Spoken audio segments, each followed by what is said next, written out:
नमो तस्सा भगवतो अरहतो सम्मा सम्बुद्धस्सा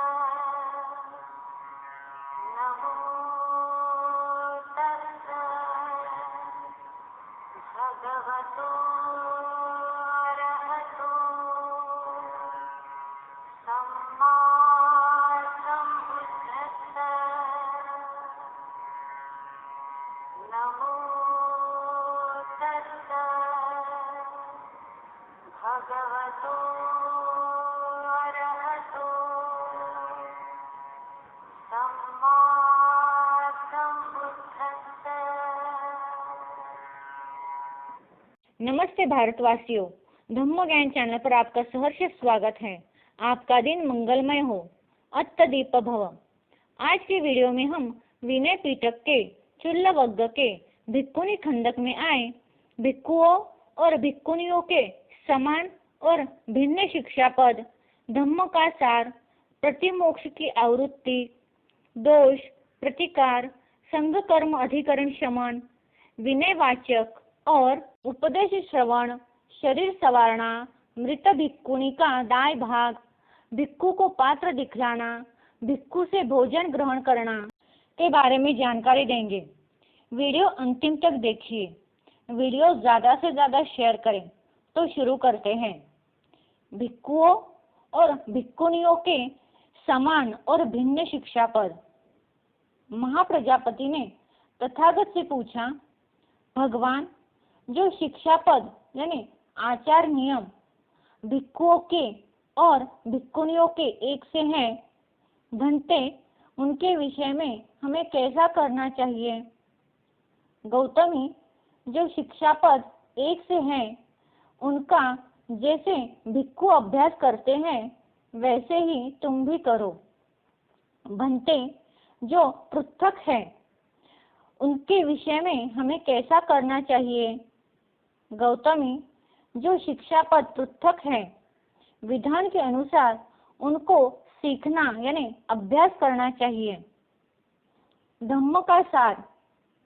तब महाप्रजापति गौतमी ने जाकर भगवान से यह कहा, भंते, अच्छा हो यदि भगवान संक्षेप से धम्म का उपदेश करें, जिसे भगवान से सुनकर एकाकी उपकृष्ट प्रमाद रहित हो मैं आत्म संयम कर विहार करूं।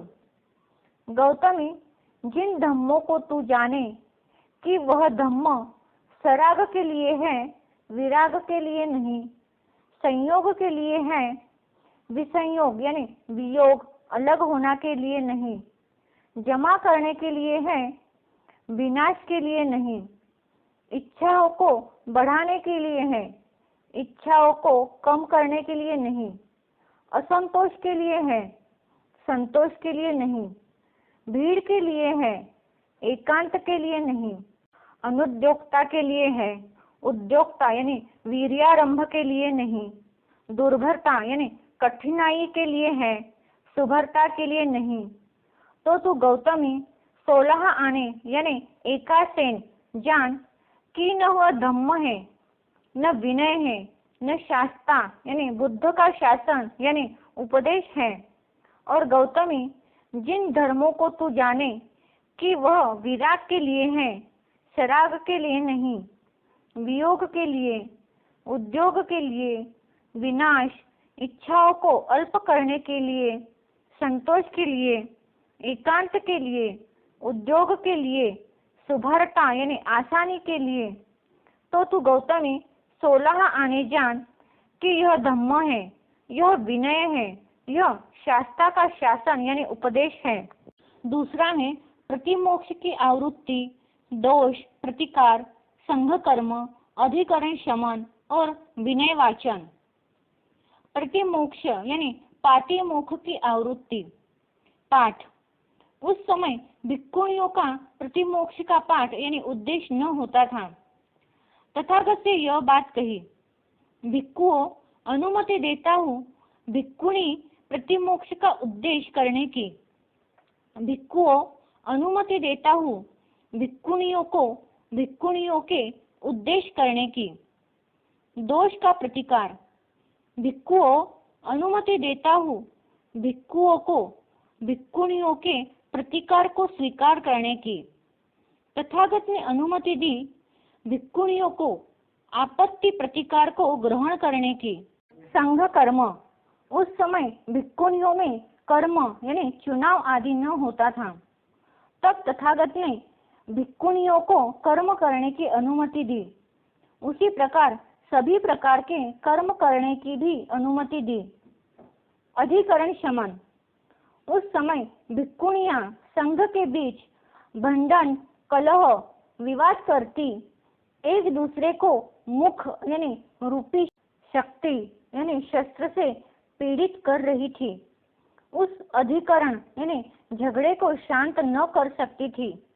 भगवान से यह बात कही, अनुमति देता हूँ भिक्षुओं को भिक्खुनियों के अधिकरण का फैसला यानी शांत करने की। विनय वाचन। तथागत बुद्ध ने फिर भिक्खुनियों को विनय वाचन करने की भी अनुमति दी। अनुमति देता हूँ भिक्षुओं को भिक्खुनियों के लिए विनय वाचने की। अभद्र परिहास। पहला, भिक्षुओं का भिक्खुनियों पर कीचड़ पानी डालना निषिद्ध। दूसरा, भिक्षुओं का भिक्खुनियों को नग्न शरीर दिखलाना निषिद्ध। तीसरा, भिक्खुनियों का भिक्षुओं पर कीचड़ पानी डालना निषिद्ध। चौथा, भिक्खुनियों का भिक्षुओं को नग्न शरीर दिखलाना निषिद्ध। चौथा है उपदेश, श्रवण, शरीर संवारना, मृत भिक्खुनी का दाया भाग, भिक्षु को पात्र दिखलाना, भिक्षु से भोजन ग्रहण करना। पहला है उपदेश स्थगित करना। उस समय आयुष्मान उदाई उपदेश स्थगित कर चारिका के लिए चले गए। भिक्खुनियां हैरान होती थी, कैसे अरिय उदाई उपदेश स्थगित कर चारिका के लिए चले गए। तथागत से यह बात कही, भिक्षुओं, उपदेश स्थगित कर चारिका के लिए नहीं जाना चाहिए। जो जाएगा उसे दुष्कृत यानी दुष्कृत्य का दोष हो। दूसरा, उपदेश सुनने के लिए जाना। तीसरा, भिक्षुओं का उपदेश स्वीकार करना। चौथा, भिक्खुनियों को उपदेश सुनने के लिए न जाने पर दंड। पांचवा, लंबा कमरबंद न बांधना। छठा, संवारने के लिए कपड़ा लटकाना निषिद्ध। सातवां, संवारने के लिए मालिश करना निषिद्ध। आठवां, मुख में लेप, चूर्ण आदि का निषेध। नौवां, अंजन देना, नाच तमाशा, दुकान व्यापार करने का निषेध। 10वां, बिल्कुल नीले, पीले आदि चीवरों का निषेध। 11वां, भिक्खुनियों के दाएं भागी। 12वां, भिक्षु को ढकलने का निषेध। 13वां, भिक्षु को पात्र खोलकर दिखलाना चाहिए। 14वां, पुरुष व्यंजन देखने का निषेध। 15वां, भिक्षुओं का भिक्खुनियों को परस्पर भोजन देने में नियम। भिक्खुनी पास का संग्रहित भोजन संघ को देना। भिक्खुनी को दिया हुआ भोजन दूसरे किसी को मत देना। 5वां, आसन वसन, उपसंपदा, भोजन, प्रवारणा, उपोषित स्थान, सवारी और दूत द्वारा उपसंपदा। पहला, भिक्षुओं का भिक्खुनियों को आसन आदि देना। दूसरा, ऋतुमती भिक्खुनी के नियम। तीसरा, उपसंपदा के लिए शारीरिक दोष का ख्याल रखना। चौथा, भोजन से उठने के नियम। 5वां, प्रवारणा के नियम। 6ठा, प्रतिनिधि भेज भिक्षु संघ में प्रवारणा। 7वां, उपोषित स्थगित करना। 8वां, सवारी के नियम। 9वां, दूत भेजकर उपसंपदा। 6ठा है अरण्यवास निषेध, भिक्खुनी विहार का निर्माण, गर्भिणी प्रव्रजिता की संतान का पालन, दंडिता को साथी न देना, दोबारा उपसंपदा, शौच, स्नान। पहला, भिक्खुनी को अरण्य यानी जंगल में वास नहीं करना। दूसरा, भिक्खुनियों को विहार बनाने की अनुमति दी। तीसरा, गर्भित प्रौरजिता की संतान का पालन। चौथा, मानत्वचारिणी को साथी न देना चाहिए। पांचवा, दोबारा उपसंपदा के लिए मना है। छठा, पुरुषों द्वारा अभिवादन, केशच्छेदन, नखच्छेदन, घाव की दवा कराने में संकोच नहीं करना है। सातवां, भिक्खुनियों को पलथी मारकर बैठने की अनुमति नहीं। आठवां, भिक्खुनियों को पाखाने में शौच के लिए नहीं जाना है। नीचे यानी भूमि पर खुले और ऊपर से छाए स्थान में शौच जाना चाहिए। नौवां, भिक्खुनी को चूर्ण लगाकर नहाना, वासित मिट्टी से नहाना निषेध है। भिक्खुनियों को जनता घर में नहीं नहाना है और उल्टी धार में नहीं नहाना है। बेघाट नहीं नहाना चाहिए, स्त्रियों के घाट पर ही नहाना चाहिए। तो आज के लिए बस इतना ही। अगले वीडियो में हम पंचसती का खंडक में आए प्रथम संगति की कार्यवाही के बारे में जानकारी देंगे। अगर आपको यह वीडियो अच्छा लगा तो धम्म ज्ञान चैनल को सब्सक्राइब, लाइक, शेयर, कमेंट करना मत भूलिए।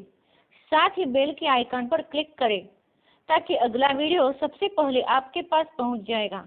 धन्यवाद। Keep supporting. नमो तस्सा भगवतो अरहतो सम्मा सम्बुद्धस्सा।